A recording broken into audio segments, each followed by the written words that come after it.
Welcome to the Slop Farm. Enjoy the video. You begin by preparing both the case and the earbuds. Charge them to at least 50% so power won't interrupt diagnostics. Next, you remove the pairing from your device.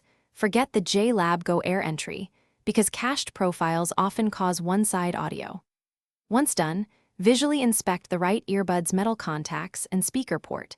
Clean any lint or moisture using a dry, soft cloth or cotton swab. This prevents simple contact or blockage issues and lets you proceed to deeper fixes confidently. You now perform a full reset to clear firmware glitches.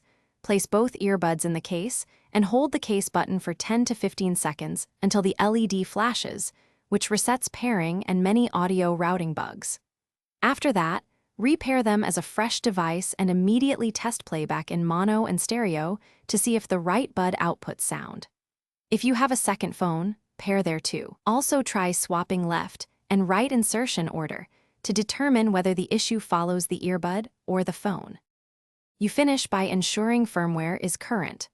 Open the JLab app and follow prompts to update both earbuds because firmware fixes many audio channel bugs.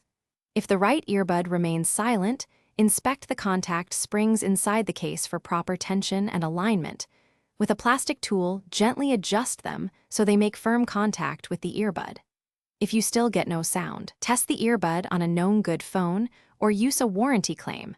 Hardware failure is likely if multiple devices fail to play audio. Thanks for watching. Consider subscribing if we helped you today.